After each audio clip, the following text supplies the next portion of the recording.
Mashekela great. Siyazi sino October November kha sivale lento. But on principle siyavana ngayo. Ukuba kwethu lena into sizohlala sitafuleni. Siyothi mqashi fortunately province yethu ngoba lena into beyigqitshwe le COVID. Siphinde sesinayo nepolicy yayo sithela ukuthi masiphinde sibhatalane ekhaya. So ilonto nje amandla. Comrades, ndiyabona ingathanda ukubanga masimqabele. Masimqabele.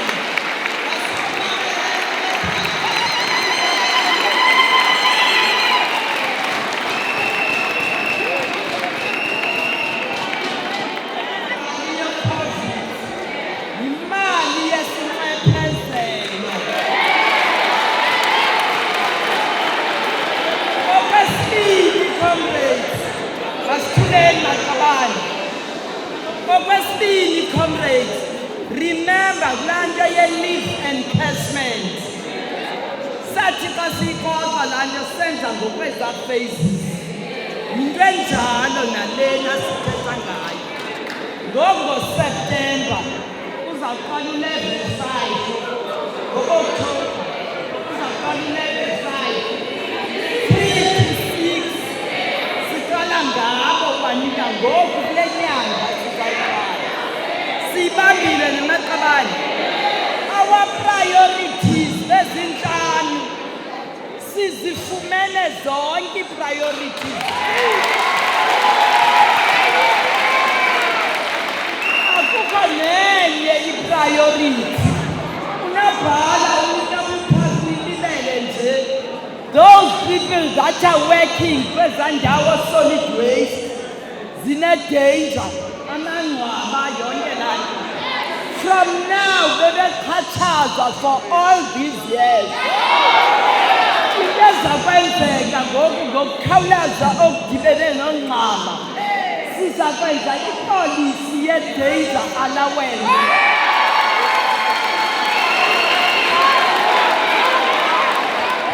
Masamele ne abazifumana break pay yale minyaka i-30.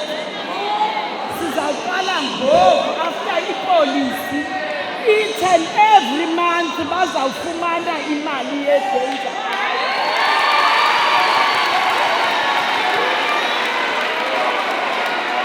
Yonke le minyaka bebeqhatshazwa. Sizawuthi ke ngoku maqabane masibeni amandla. Komkhulu. Enkosi siyabulisa kakhulu emva kwemini. Namhlanje isizathu siyi-provincial leadership yeSAMU in the province kunye ne-regional leadership yaseBuffalo City yeSAMU. Isizathu sokuba sibize le-press briefing ukuzocacisa nokucela uxolo kubahlali bonke baseBuffalo City ngoku kuye kwathi kwenzeka kwiiveki ezimbini ezidlulileyo ngokuthi sithi singabasebenzi siqhankqazelele imfuno zethu ezicacileyo ethe umqeshi wavumelana nazo kwintlanganiso besinayo kwi-Local Labour Forum izolo. Okokuqala masiyicacise into yokuba siyayibulela kakhulu i-African National Congress in the province ngokuthi iqinisekise into yokuba namhlanje izolo siyakwazi uba nesivumelwano, namhlanje sibe kanti siyakwazi uthetha nabasebenzi ngento bebezifuna. Eyesibini into yokuba sifuna ukucela uxolo olucacileyo ngokuthi ithe imeko yathi yenzeka kule veki pheleyo apho khona singabasebenzi siye kwafumaniseka ukuba kukhona amagwijo esewayiphucula abubonakala ingathi ngamagwijo asexist. Kodwa sifuna ukucela uxolo ngoba sizinkokheli asikwazi ukukontrola uba ingoma maziculwe njani ngabahlali, kodwa ke sinodano kakhulu. So unfortunately for what actually happened on that day. 2 into yokuba sifuna ukuchaza into yokuba sivene namhlanje nabasebenzi ukuthi i-strike besikhona besilegal besemthethweni. Sisuspendile today, silinde intlanganiso yangoLwesine apho kuzawuthi kusayinwe khona isivumelwano ngezinto okuvunyelwe ngayo kwintlanganiso ebikhona ye-Local Labour Forum ebihleli phakathi komqeshi kunye nabasebenzi kunye nee-unions. eso sivumelwano siso ke esithi kuso sesavumelana abasebenzi baphindele emsebenzini namhlanje. Sizawubaleka ngendlela engumangaliso yokuzisa inkonzo ebahlalini ngoba ingxaki ibingengobahlali, ingxaki ibingumqashi owenze ubangela uba abasebenzi babe nomsindo. Yiyo ke le nto sithi ke ngoku sifuna uthatha uxanduva locela uxolo kubo bonke abahlali baseBuffalo City. Kodwa siyathembisa njengoba siphuma kulo mhlanganiso saba ngathi singamageza kwenzela umsebenzi ukuqinisekisa into yoba sibuyisa isidima sabahlali kwindlela bekade kusetyenzwa ngayo eBuffalo City ngoba sifuna ubonakalisa into yokuba ilungelo besilwela ngamandla ungafuni ukuluza imisebenzi yethu ngenxa yokubonakalisa imisebenzi yethu umasipala uyayi-outsource. So yiyo ke le nto sithi ke ngoku abasebenzi babuyele emsebenzini ngoba ezo zinto siye savala ngazo uthi umqashi uzazilungisa ubheka phambili. Sine-time frames ke esivene ngazo ukuqinisekisa into yoba zonke ezo zinto ziyenzeka apha eBuffalo City ebezifunwa ngabasebenzi baseBuffalo City. Enkosi ihlala ngaphambili. Okay. If mnakwami umbuzo uyi-1 if just mhlambe usinike highlights of ezinto benezikhalazela zeziphi. Inkosi mkhulu ngingu-regional secretary walapha eBCM uThandoponi. I-issues bezikhona apha bezinokwenza nendlela abasebenzi bephangela ngayo nendlela izinto zomsebenzi wabemiphumela. One of them eliphambili ibinto ka-2018 master projects plus long serving terms yenye yazo. So sivena ke nomqashi kulo nto leyo uba besisithi aba bantu bebekhona sasine-agreement ethi mabakhawuleze ba-absorbe ngo-2018 December. Sasinalo agreement leyo qha umqashi akayi-implemente la agreement. Abanye baba abantu bazibona sebephuma emsebenzini koko bejongile ngabantu bebetempa ke for ixesha elide apha benceda. Ubuya libona ixesha le-COVID-19 laliqhuba ipandemic ngabantu abebekhona kule city bencedisa into yobana zonke into zihambe kakuhle. So ngoku sathi ke thina siyisamu asikwazi into yobana sibalibale xa kungoku babezincamile ngelaa xesha. Umqashi makakhawuleza alungiselelane nesaa sigqibo sasikhona.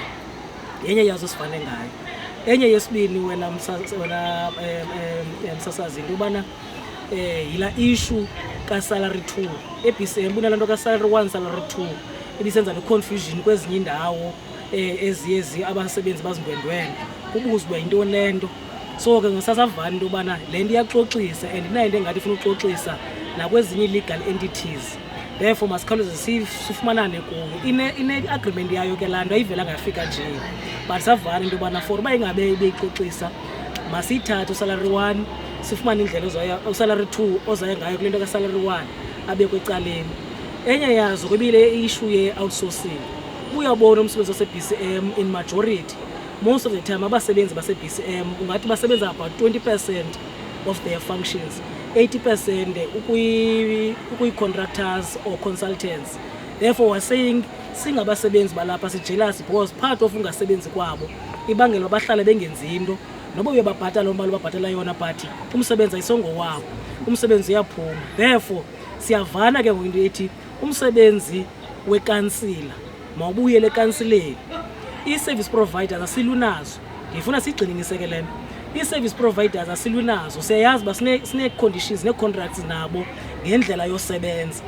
Banayo i-percentage yabakwaziyo ubana bayisebenza apha ngaphakathi but ndisiyilwayo into yobana ngoku athi umntu out of i-percentage befana uyayilwela up to 30% umzekelo umbone nguye ngokusebenza 80%, lo mntu ungumasipala nguye ngokweyicontract.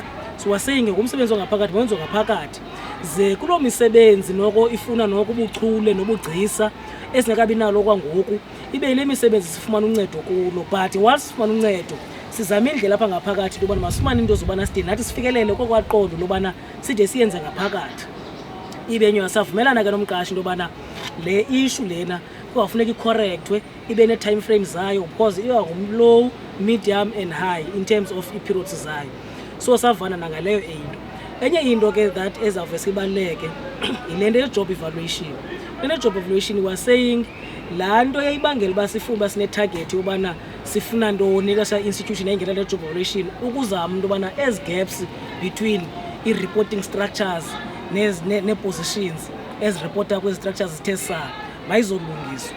la service provider ufika kwayo ke siyisaqaphela into yobana kwiprocess yokuqhuba laa mcimbi xa igqibezelayo iye kwakho le nto kuthiwa zii-terms and references ekufuneka uvumelane ngazo part of your contract ne yafumanisa into yobana ine-terms and references engavumelani ngazo ngoku seyiqhuba umsebenzi ezibangela into yobana xa uimplimenta lo msebenzi i-outcome yakhona ingabi yo-outcome i-right. That's one. Two, yaphinda nayo yaconfirma into yobana kule uaplya kwayo le nto le-job evaluation i-aplaywe kwi-structure sika-2016 which is structure esirongo, therefore yile libangele iingxaki zobana ii-outcomes zalaa mcimbi ube ngumcimbi orongo. So ke savana ngaloo nto le into yobana masiphinde siyofumana nani ine-form of workshop sizokwazi ufumana i-clarity kuzo. So yenye zezinye izinto besizibekile phaya esithi noko basikhona ube khona nenantsika ye-business units okanye i-transfers kubanto lanto i-reforms i-trade reforms ithiwa isuka ku-national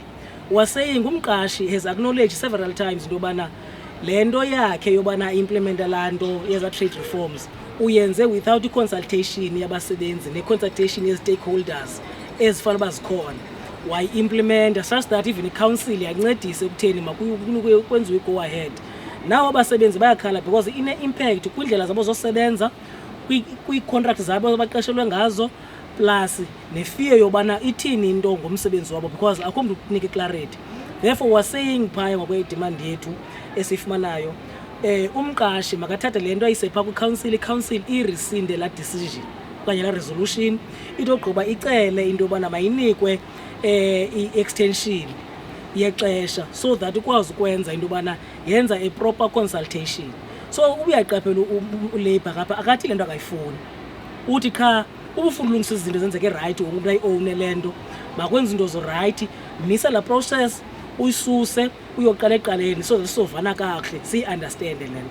So zezo issues ezisiza nazo wena mhlekazi wam zezabasebenzi uyaziqaphela zizinto ezinye zazo zisuka ebudeni zinto ezinde esifike nazo apha.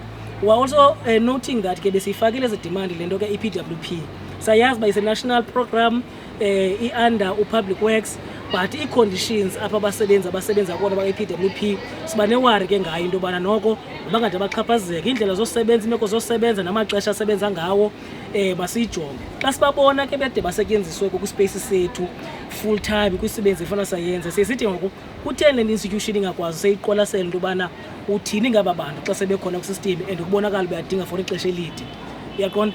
Therefore sizokwazi ufumana into yi-full complement of istaff, ungabikho le nto ithi unoba sikhupha umsebenzi ngaphandle le nto yobana asina-staff siyashort for i-privatization. So zezo issues wena mhlekazi wam ebendifuna just uza nazo kwezi matters zingxamileyo. Awucacise nje kancinci le danger allowance nokokubana idibana phi iza njani kwezi zikhalazo beninazo? Okay, uyawuqaphela wena msasazi into yobana xa ungumsebenzi nakweyiphi na i-department kukho apho ukukho for uba uyachaphazeleka kwiimeko zosebenza de kubekho neemeko ezinobungozi. Qha ke ngoku masiyijonge ngokule meko sisuka kuyo into yobana sisuka kulaa nto yala period ka-2020 ukuza apha abasebenzi bechaphazeleke kule nto yengozi because i-COVID xa uyijongileyo yingozi abantu babejongene nayo unoyifumana scientifically hlobo kutsho ngalo nakuchola izinto ethi kanti ibisetyenziswe ngumntu njengomsebenzi wakho ochola inkukuma ikubambe. Unokufumana kwii-colleagues zakho ngokuhlala kwenu nisebenza kanti omnye uyifumene unoyifumana ngeyiphi indlela. So we are saying ke ngoku umqashi naye evumelene nathi into yobana uyarecognize imeko le besuke kuyo, therefore uyasicompensata ngale meko sikuyo ne. But funeka uunderstand emsasazi into yobana asithothi apha nge-COVID-19 sifuna uthetha ibe clear le nto kwenzela uba ingaphumi isithi i-COVID-19 lena sivana ngayo. I-COVID-19 i-competence ka-national yona sizawulinda i-directive ka-national. Xa isithi u-national sivana ngale nto xa sixoxayo national oomasipala mababhatalane le nto lena yona i-recognition that abasebenzi base-BCM at that time babe-subjected kule nto and banceda itown isiti lena ikwimo enzima baphuma kuyiloo meko. So ikwinto lolo hlobo, but moving forward because of i-BCM ebengenayo ipolicy ye-danger we've also acknowledged that moving forward, njengabanye oomasipala abakhoyo, will then maintain le danger allowance policy, so that ke ngoku on monthly basis those departments is affected depending level of impact yayo, whether medium, low okanye high, will be compensated as per that level. So for on a monthly basis as part of recognition in terms of occupation abantu abakuyo. Inkosi Mhlekazi. Ogqibela nje kum ke ngoku lingakanani ithemba lenu, because I think since February bandikhumbula kakuhle benimane ningena estratweni niphinde nithi xa likhona real ngoku ilantuka umdla kumqeshi okokuba mayisonjulule le nto once and for all, okanye kuthiwa khanithothe khe. Yeah, no, msasazi masiyibeke icace. Umqashi kwingxoxo esihleli recorded has shown i-commitment. Nathi singulabor sa-commit. So kwenza ngxoxo esihleli kuzo, ayizo ngxoxo zikwilevel yobana omnye angadlalisi. So i-commitment agreement ifumanekile.